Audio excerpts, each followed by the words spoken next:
Good evening, everyone. Thank you so much for coming, and a warm welcome to you all. I can see some familiar faces in the audience, but some new faces too, so that's amazing. Thank you for coming. So I'm Lee McCracken, and I'm an artist, designer, educator, and the founder of Drawing for the Planet, which is a global art, education and conservation charity. And tonight I'm going to be talking about my journey as an artist and my charity, Drawing for the Planet, and our Chimpanzee Community project, working in partnership with international wildlife charity Born Free and Liberia Chimpanzee Rescue and Protection, who are also known as LCRP, and they are a charity that cares for orphan chimpanzees in Liberia. The project raises awareness of endangered chimpanzees through drawings by children from Liberia, the UK and the USA. And I'll be screening a short film which I created for the project following my talk, which features extraordinary footage of LCRP's orphan chimpanzees. So I'm also auctioning framed print number 1 of 10 of my Biro drawing, Gardener of the Forest. And that print was displayed at our recent Chimpanzee Community exhibition at Queen's Hall. So all profits from the sale go directly to 3 causes: Liberia Chimpanzee Rescue and Protection to support its vital work, the continuation of Drawing for the Planet's art and chimpanzee education workshops in Liberia so that more children can learn about and draw chimpanzees, and also Born Free's education department. My hope is tonight that you go home raging with love for chimpanzees because they are in trouble and need our help. Chimpanzees are one of our closest living relatives, sharing 99% of our DNA, yet they are threatened with extinction by the illegal bushmeat and pet trades, the devastating consequences of which I've seen firsthand when visiting Liberia Chimpanzee Rescue and Protection Sanctuary in Liberia.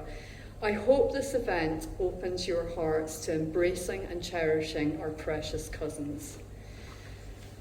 I'd like to start by addressing the elephant in the room.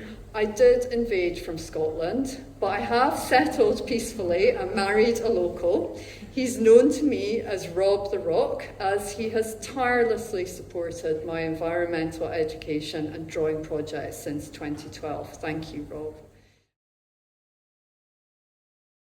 Art and animals are at my core. My parents always encouraged me to draw, but they also taught my sister Jill and me to love and respect animals, for which I'm so grateful.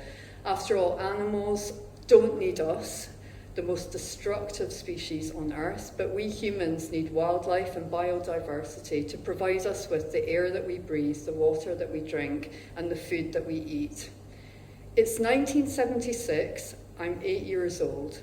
It's one of those dreich Edinburgh days, Payne's grey sky and lashing rain, so I'm holed up in my bedroom reading a wildlife magazine.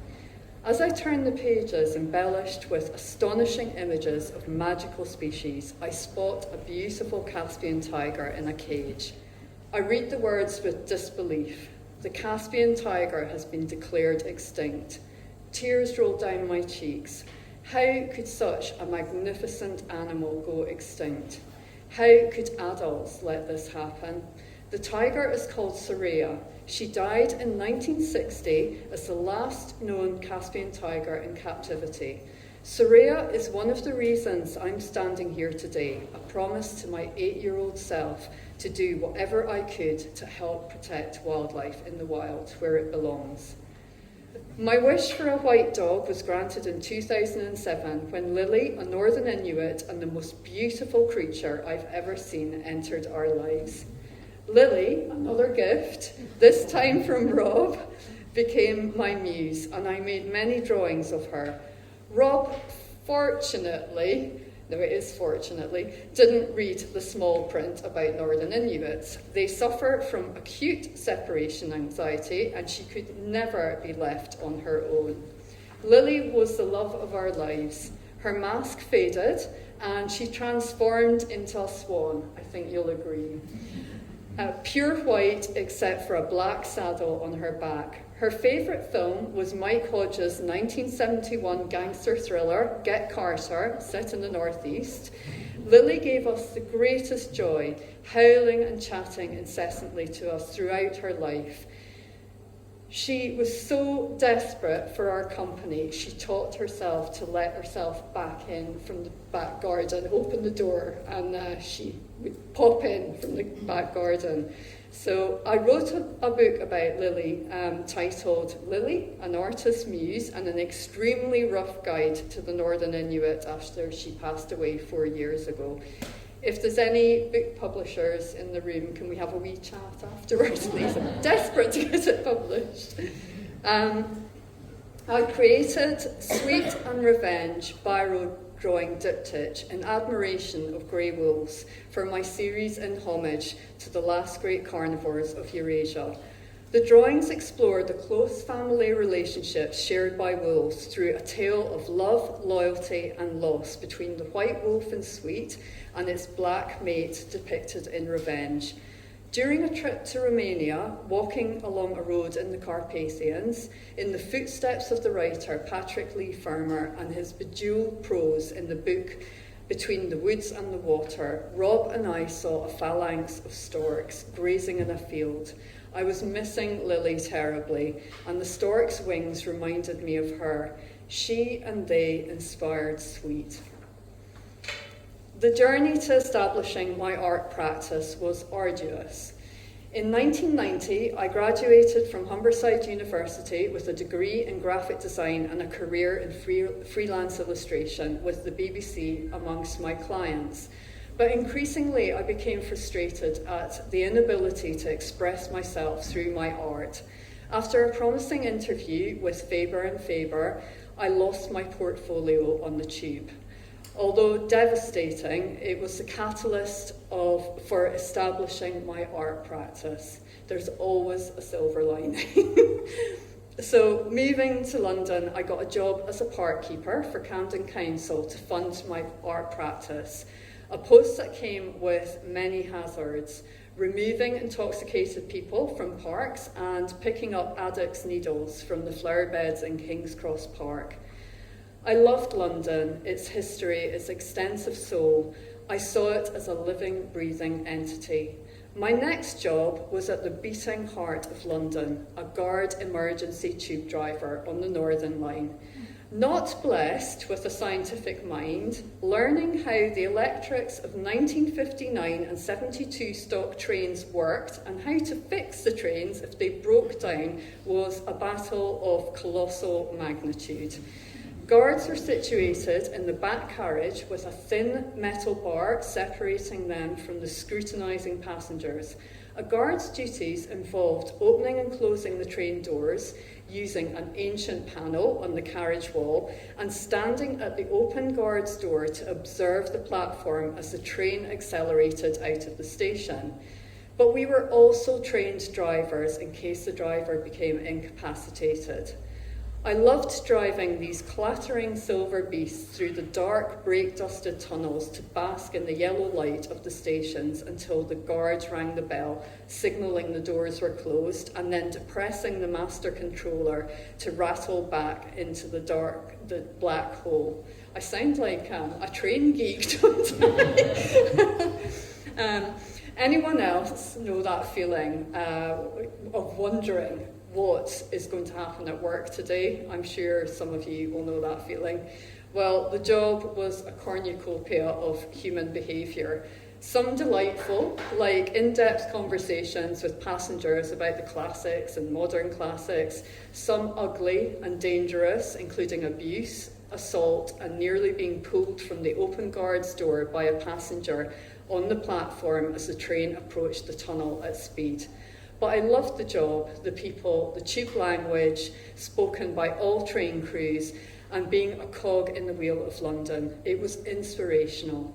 At that time, there were only 6 female guards on the Northern Line. Due to health issues, I was forced to abandon the trains for an office. I needed to fund my art practice, but working in an office environment just wasn't for me. Now I felt like a caged tiger. So in my lunch breaks, I would pick up a biro and make tiny pieces of art on post-it notes.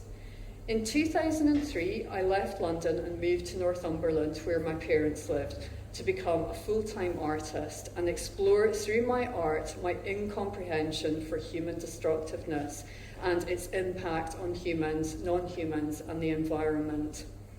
My generation grew up in the long shadows cast by World War II. My father, aged 3, picked up bullet casings from the road following a Luftwaffe raid on Leith Docks. My grandmother returned home from the cinema and alighted from the bus into a blizzard of feathers, the down from pillows. Several of their neighbours' houses had been obliterated in another raid, their lives lost. My grandfather, too old to fight, volunteered as ground crew on Lancasters. He was haunted by those friends that didn't return, and on his deathbed counted the planes back in. As a child, I watched war films with my dad.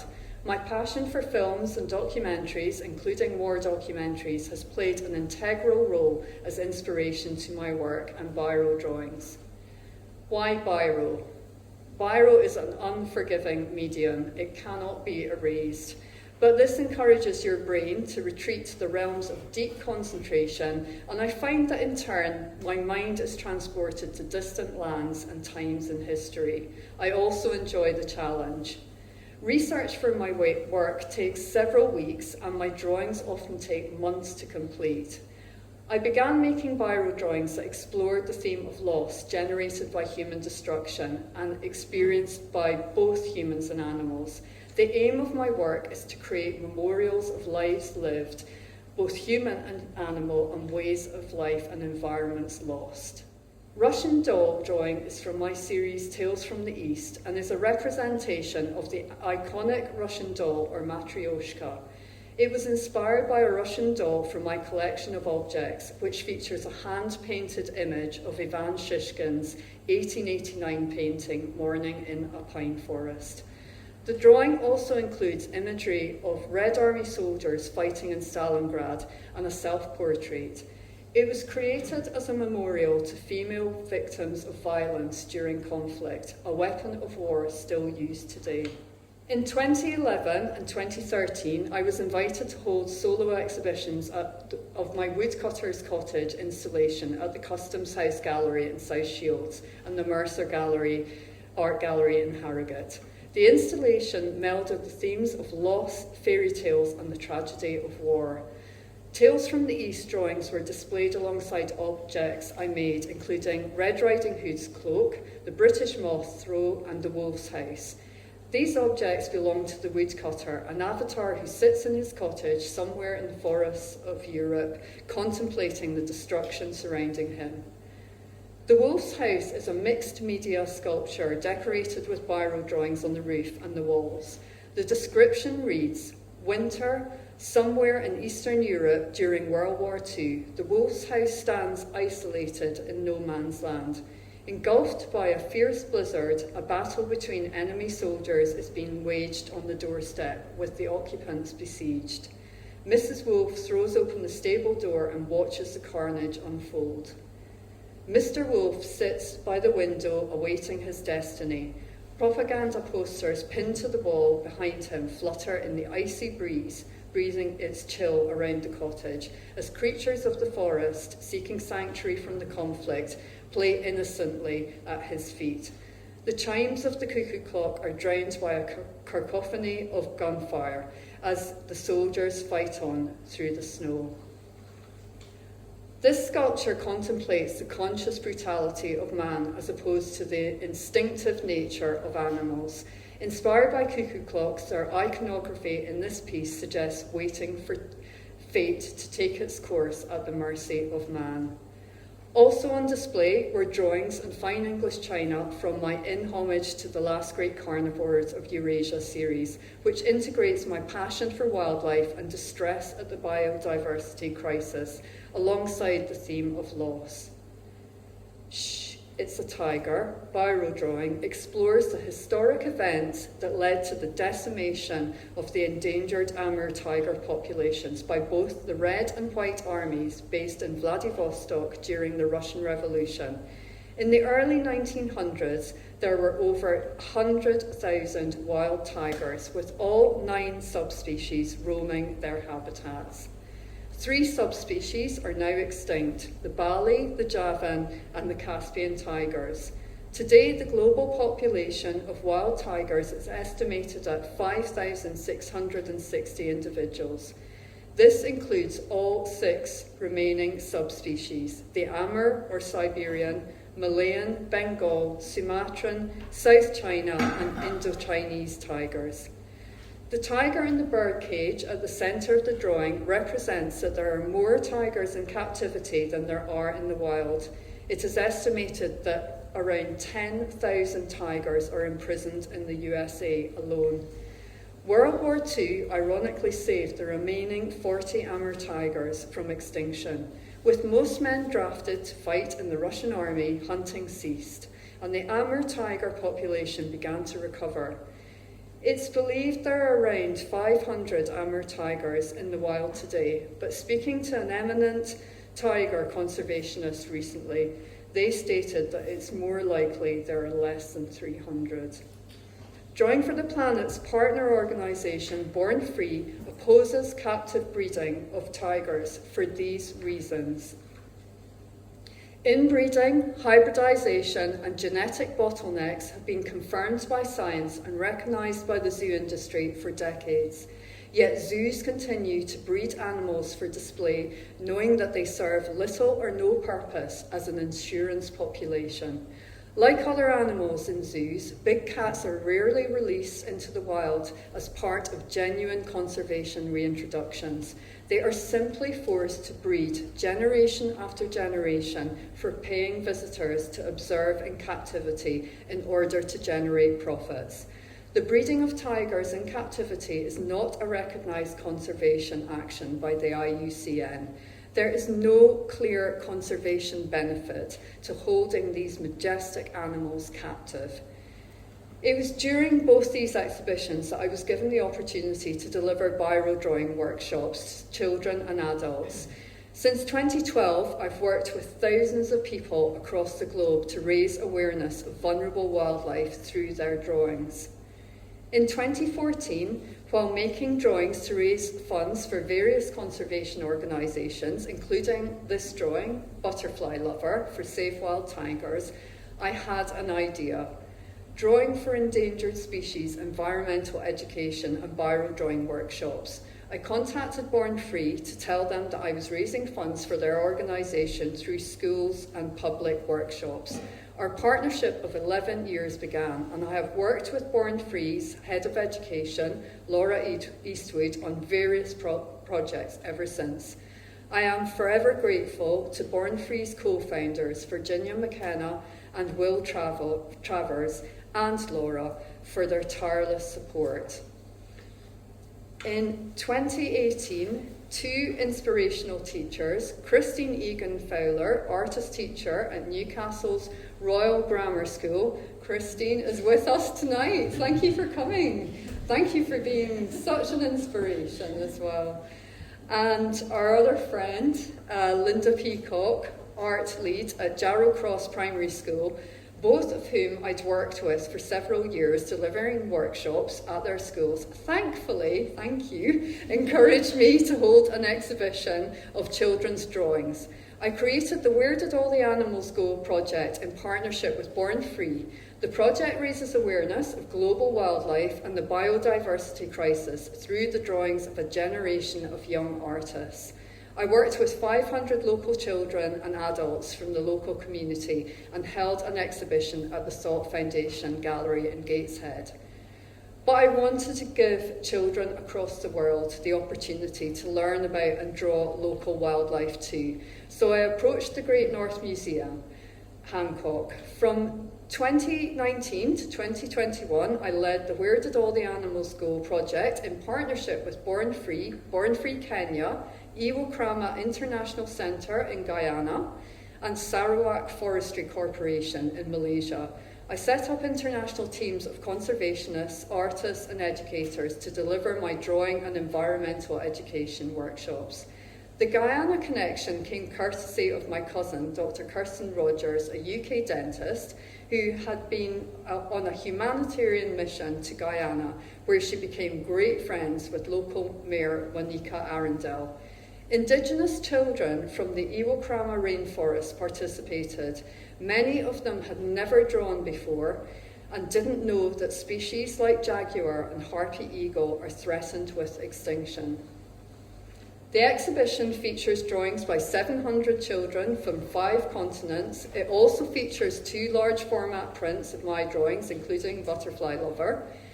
And the exhibition is on permanent display at the Great North Museum, so if you haven't seen it already, do pop in and take a look. In 2020, I was invited by Baltic to deliver workshops inspired by their Animalesque exhibition and commissioned to create a mural for Baltic's Learning Lounge. I was inspired by artworks about chimpanzees and delivered workshops to children from 4 schools in Gateshead. The workshops also highlighted the vital work of Jenny and Jimmy Desmond, co-founders of Liberia Chimpanzee Rescue and Protection. The charity was featured in BBC Two's 2019 series, Baby Chimp Rescue. If anyone remembers that series, it was amazing. My Chimpanzee Community mural featured drawings by every child and highlighted that chimpanzees live in communities of up to 100 and engage in similar behaviour to humans. In 2022, I created the Chimpanzee Community project in partnership with Born Free and LCRP to raise awareness of endangered chimpanzees and the illegal bushmeat and pet trades. Following the installation of the Great North Museum exhibition, I founded Drawing for the Planet. Rob the Rock came up with the name. My cousin Kirsten and her husband, John Rogers, for their sins, helped me set up the charity. I lead the projects, run the majority of the workshops, curate exhibitions, and create murals featuring children and adults' drawings. Kirsten works tirelessly on the accounts and helping with projects and workshops. I'm so fortunate to have such amazing support. Drawing for the Planet is a global art, environmental education and conservation charity, with drawing one of the oldest forms of communication at its core. Founded to share my passions for drawing and nature, we partner with conservation and humanitarian organisations, artists, educators and cultural institutions. Through our art, education, exhibition and conservation fundraising projects, we give children, communities and wildlife a voice. We believe education is a key component to reversing the biodiversity crisis.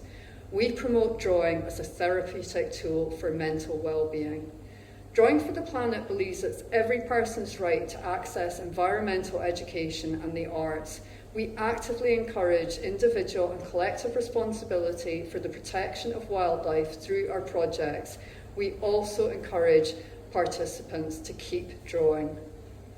To date, Drawing for the Planet has created 16 international projects, many of them in partnership with conservation and humanitarian organisations. Our projects have reached over 6,500 children and around 1,000 adults in 20 countries who have raised awareness of 1,700 species through their drawings. We have donated funds to 13 registered conservation charities. My murals featuring participants' drawings are on display in 4 countries, with funds providing for more to be installed in other countries. We are extremely proud of all our artists whose ages range from 2 to 90 years old.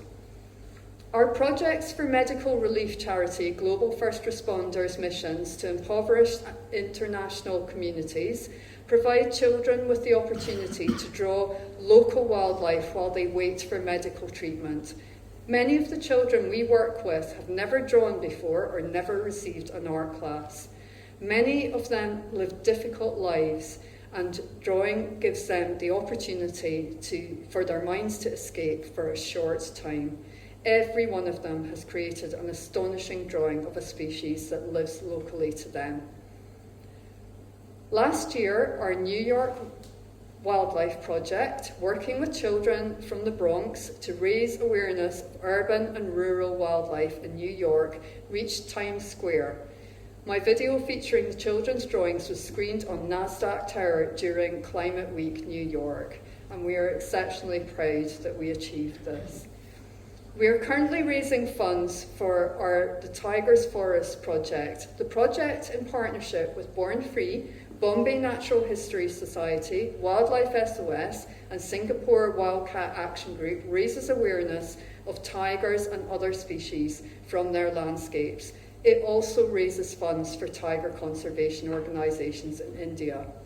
Over 1,500 children from the UK, Singapore, the USA and India have participated so far, and if we can raise enough funds, I hope to visit India this year so that children who live in the buffer zones between tiger reserves can also participate in the project.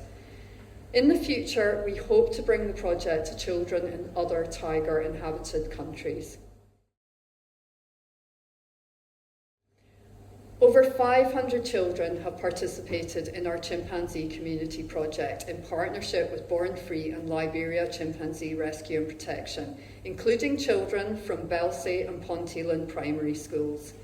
In September 2024, Rob and I were fortunate to have the opportunity, through funds raised by Drawing for the Planet, to travel to Liberia to deliver our drawing workshops alongside LCRP and Born Free's educational workshops.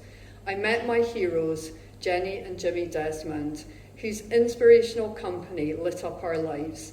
We worked with award-winning female World Ranger of 2023, Grace Kuti-Zanzi, and conservationist Alan Gouet, who helped deliver the education workshops. And a dream come true. We finally got to meet Liberia Chimpanzee Rescue and Protection's orphan chimpanzees I had grown so familiar with through Jenny's beautiful photographs the children used as inspiration for their drawings. Meeting the chimpanzees was emotionally overwhelming. For the brief moments in time we spent with them, we understood how human they are and how we must protect our precious relatives. I miss them terribly. Liberia is the 8th poorest country in the world. It is a breathtakingly beautiful paradise with the warmest people, just like Geordies and Scots. It's home to the second largest population of critically endangered Western chimpanzees. Chimpanzee populations are being decimated by the illegal bushmeat and pet trades, which you'll learn more about from Jenny in our film.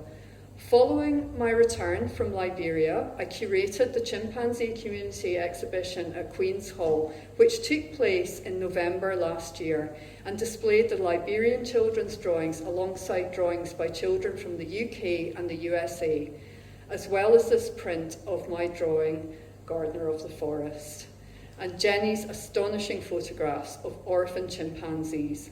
I also designed 3 montages presented as prints to the USA and UK schools and 9 murals featuring the Liberian children's drawings, which are on display in their schools and in public spaces in Liberia. Gardener of the Forest drawing was inspired by LCRP's orphan chimpanzees and chimpanzees' epithet, Gardeners of the Forest, highlighting their importance as a keystone species.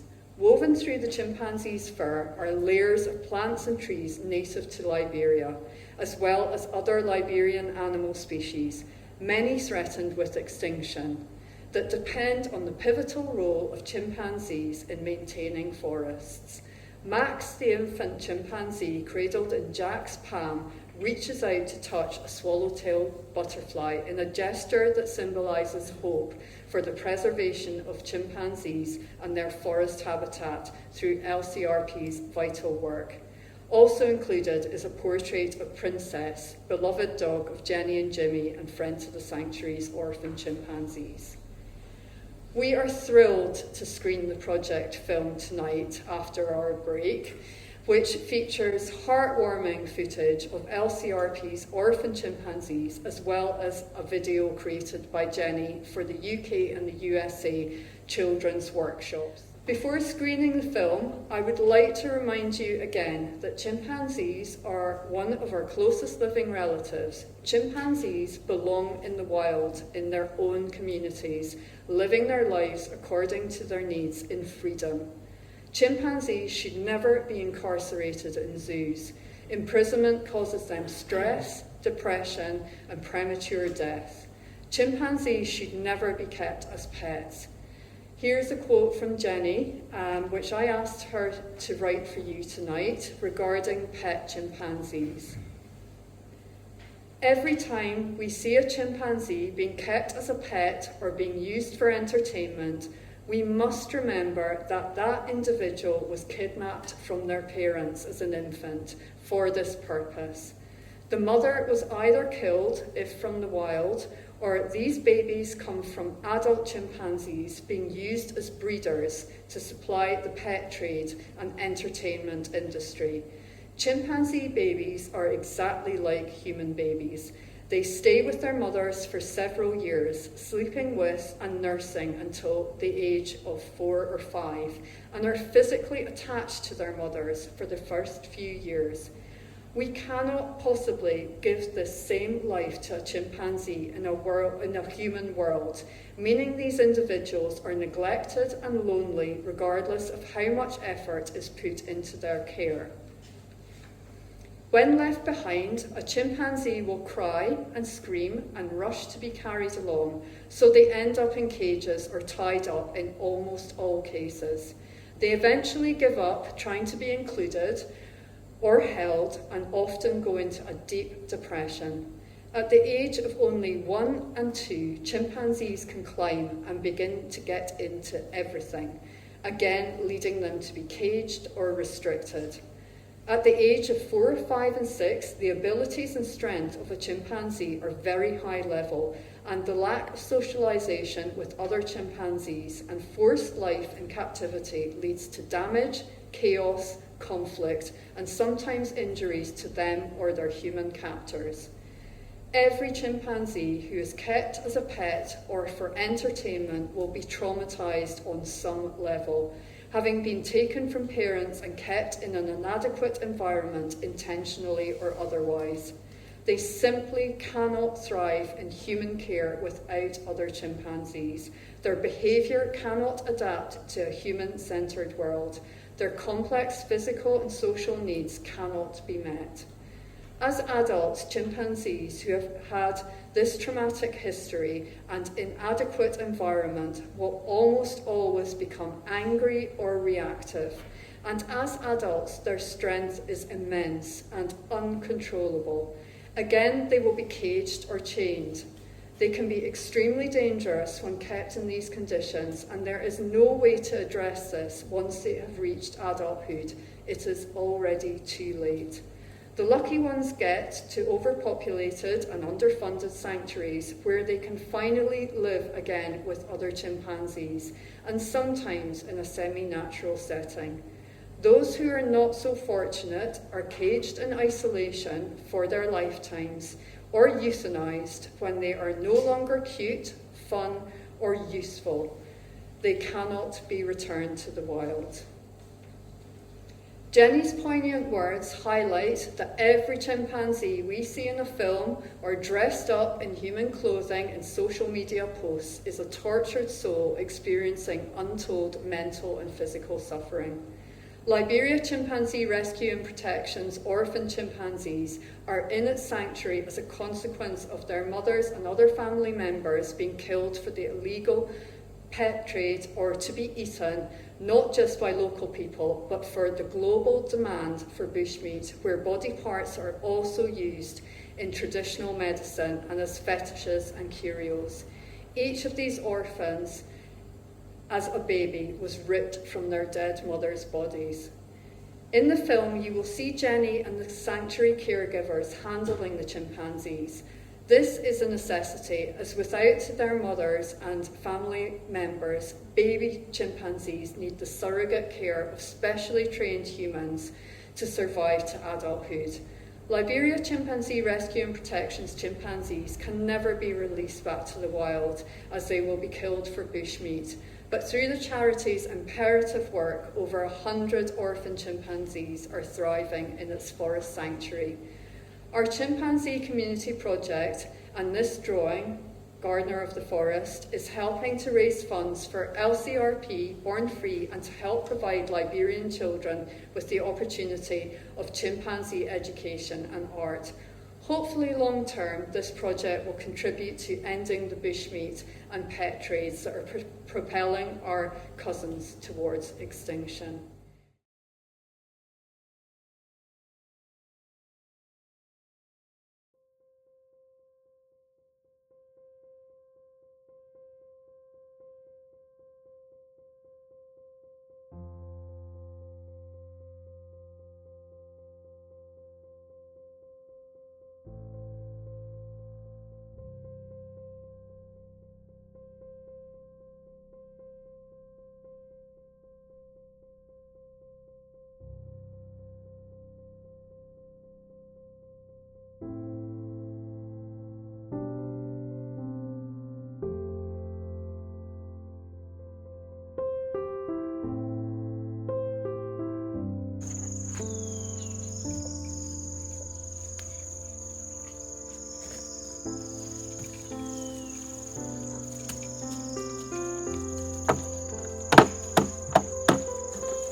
important for us as human beings.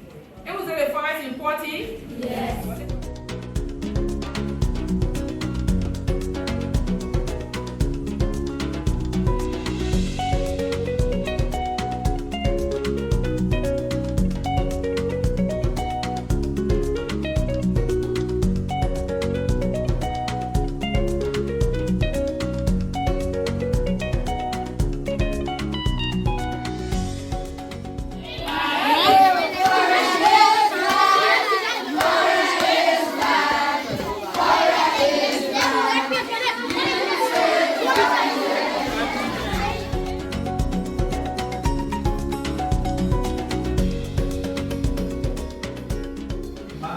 chimpanzee is our close relative. Chimpanzee is our brother or sister, and our cousin actually live next door in the forest. So they're supposed to live.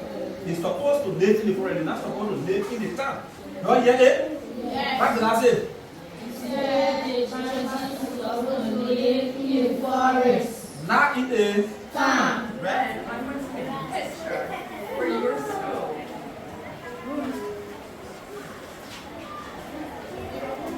Like this. Try and remember when you're drawing a chimpanzee that it's lost its mother and all the things that Alan has told you how special chimpanzees are.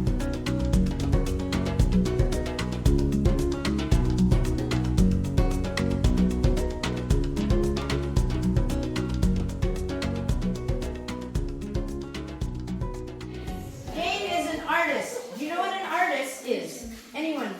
An artist. Someone who draws. You know, somebody who can draw, who's an artist. Somebody who can draw. They can have look at you and they draw you, look at the scene.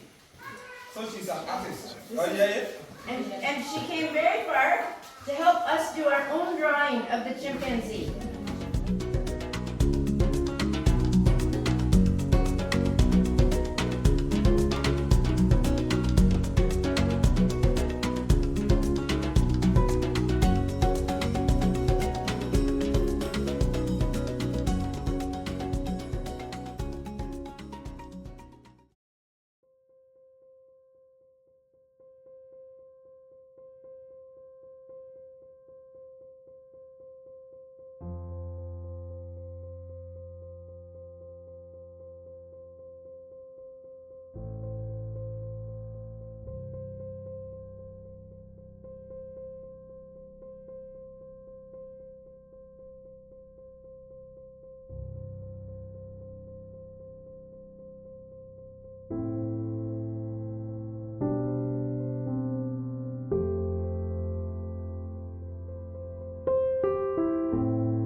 I'd just like to say an enormous thank you to Slower for their generous donation, which has helped kids in Liberia learn about chimpanzees and draw them for our chimpanzee community project with Liberia Chimpanzee Rescue and Protection. We're super proud of the kids' drawings and they've learnt so much about how precious chimpanzees are. Thank you again, Slower and Ricken. We greatly appreciate your help. Thank you. At Born Free, we believe that each individual animal matters, and this project is a great way to explore that. thinking about their feelings, but also the really important ecological role that they play, keeping our environment healthy and therefore us in this amazing world. That's why we're so pleased to be partnering with Drawing for the Planet and Liberia Chimpanzee Rescue and Protection to bring this subject to life. This is just such a great program, working with Drawing for the Planet and Born Free Foundation to do the Amazing Chimpanzees workshop. The children in Liberia have just benefited so much with the art in and of itself, to expand their minds and their hearts, and they're just thinking about art and drawing and being creative. And then in addition, they're drawing the chimpanzees, and they get to learn about the chimpanzees and the importance of the chimps to the forest, and also the importance of chimpanzees to themselves. And their drawings are gorgeous. We're so excited, and we're going to be bringing banners back to the schools to display, and the children are so excited. So this is just a fantastic program. The impacts go well beyond today's workshop, and we will continue to expand these workshops throughout Liberia and impact even more and more children and more chimpanzees and habitats. So much, Jean. Thank you to Ross. Thank you, Jean, for coming. I think it was we saw it was wonderful seeing you here and having a wonderful time with the kids, with the students, where you were able to encourage them to do some sketching, to draw chimpanzee. You know, chimpanzee is our treasure. It's native to Liberia. Chimpanzee is indigenous to the Liberian forest, and the Liberian forest is so rich to have about a large portion of the Upper Guinea forest where we have chimpanzee and other wildlife. And chimpanzee is so much good. We love chimpanzee, and we encourage people to protect chimpanzee. That's why we have the sanctuary. So we encourage you to come back the next time to continue to be with us. I say thank you, and thank you so much.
Hi everybody, this is Jenny, and I'm from Liberia Chimpanzee Rescue and Protection, and more importantly, this is Mary Beauty. She's one of our family members here at this rescue center, and Mary Beauty, as you can see right now, is eating grapes. Does anyone out there like grapes? Because I think we all love grapes, right?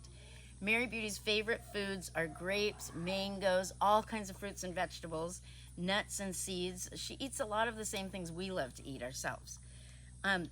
Liberia Chimpanzee Rescue and Protection is here to help save chimpanzees and rescue the ones from the wildlife trade, and also from habitat destruction and some of those other threats that we've been talking about today. And also we're here to make sure wild chimps stay wild and we don't get chimps like Mary Beauty coming here. And I think while we're all learning about chimps, I would love to tell you about Mary Beauty's story. Mary Beauty came very, very tiny, and we'll see some pictures of her from when she first came. She was only about a week old, and it was very sad because the reason Mary came to us was because her mother was killed and the other members of her family were killed. And so Mary was an orphan, and a very nice ranger who was amazing found Mary being sold by somebody, and he took her and he rescued her, and he called us, and we went to save her, and now she lives with us. And that was 2 years ago, almost to the day. So it's Mary Beauty's 2-year birthday this week, and we'll sing happy birthday to her later. Mary, as you can see, Mary's very much like we are. So chimpanzees are almost exactly like humans. We share almost all the same DNA, and we share a lot of the same feelings and conflicts and happiness and joys, and Mary is no different. All of the chimps here have been orphaned, and they all need moms, and so we give them surrogate mothering here 24 hours a day. So Mary has human surrogate mothers, but she also has a lot of other chimp friends who she loves to play with and she's with every day. And as you can see, if you look at Mary's hands, they're very much like our hands, and Mary's feet are very much like our feet, but Mary's feet are almost more like a hand. If you look at these two together, they look almost the same, don't they? And it's pretty exciting because when she climbs, she can use all her two hands and her 2 feet to climb up the tree and go very, very high. Mary has a lot of the same feelings as we do, like I said. So she can feel happy, she can laugh, she can feel joy. She can also feel sad and scared and traumatized. And so I think it's really neat to look and see how much like us she is. They're our closest cousins. And some of the reasons that the chimpanzees are threatened in the wild is, like I said, sometimes their families get killed, and that's for people to eat their families. It's bush meat. It's like what we eat, our food. Some people eat them for food, which is very sad. They also sell babies like Mary once they get them. Now Mary's climbing. You see her climbing? Yay, Mary! Yay, Mary! Yay! So, see how good she is at climbing? Could you do that when you're 2 years old? I couldn't. So then the other things is that sometimes chimps like Mary will be with their families, and unfortunately people will cut down the forest or come and do mining or things like that, and so they destroy their habitat, and then sadly they have to move, and some of them can die and some of them get killed, and also they get smaller and smaller habitat, and they have conflicts with humans. And so I think it's really interesting for people like you and people like me to work together like this to figure out ways we can save the chimps. And an important thing about our relationship with chimps is we call them, anyone here ever do gardening? We call them gardeners of the forest, because chimpanzees eat all kinds of fruits and different, tree fruits and leaves and branches, and take them and they eat them, and then when they take them around and they walk around and move all around the forest, they actually, when they go to the bathroom, they are dispersing all of those seeds everywhere, and we call them gardeners of the forest. They make sure the forest trees grow and the plants grow and the bushes grow, and they keep biodiversity, which I'm sure you're also learning about, which really is about all the different types of species and creatures, and whether they're living or plants or dirts or rocks or everything that is alive in the world and lives in the world and working together. And we have to have all of those things to make a really good ecosystem. So helping chimpanzees also saves humans. So I think that's always an important thing. There's Mary climbing again. I'll just let you look at Mary for a minute. What do you think, Mary? What do you think, Mary? What do you think, Mary? Isn't she funny and cute? So Mary's really important, and Western chimpanzees are critically endangered. The next step for them, if we don't save them, is they're extinct, which means they won't be anywhere in the wild ever again.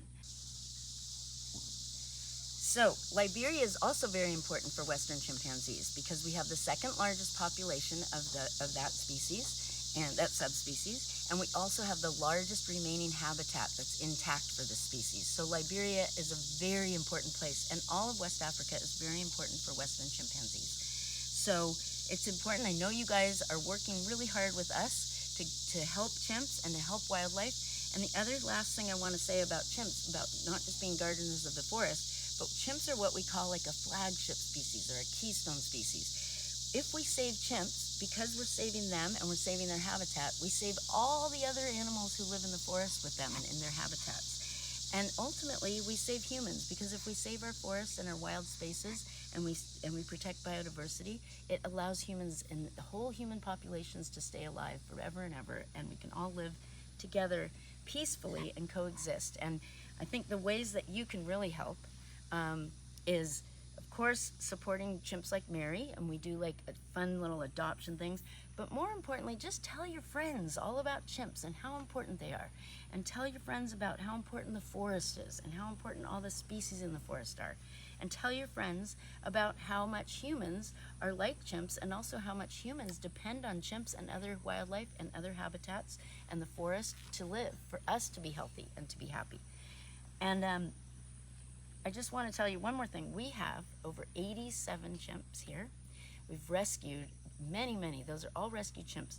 They also, Mary has a whole group of friends with chimps, and she plays with them and sleeps with them and lives with them all day with their caregivers, who are humans. And all of those chimps had to be rescued from the bushmeat and the pet trade. And so it's really important that we all work together to save them and make a better world for chimpanzees. Thank you.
I hope you enjoyed the film. Actually, since making that film, Liberia Chimpanzee Rescue and Protection now have over 100 orphan chimpanzees. I think Jenny said 87 in the film, so they just keep coming, which is tremendously sad. As Jenny said in the video, please, please, please tell everyone you know what you've learned tonight about chimpanzees and help spread the word. A lot of people don't know chimpanzees are endangered, and I think it's really important that they do know and that they are aware how like us they are. Together we can make a difference. And also, just on a personal note, I'd like to give a heartfelt thanks to Queen's Hall, Rob, my family and friends. Sounds like an Oscar speech, but I'll be very quick. Kirsten and John, the Drawing for the Planet board, our sponsor Slower, and Laura and Born Free, Jenny and Jimmy, LCRP team, and the chimpanzees, of course, Christine, Linda, and so many other people that I can't begin to mention because there's so many of them, and of course all our artists for your greatly valued support. Together we can give even more hope to the survival of chimpanzees. They are working so hard to help us do that, and so can you. On a personal note, I would also like to thank you for helping my dreams come true of raising awareness of vulnerable wildlife through drawing. Thank you so much, and thank you everyone for coming tonight. Thank you.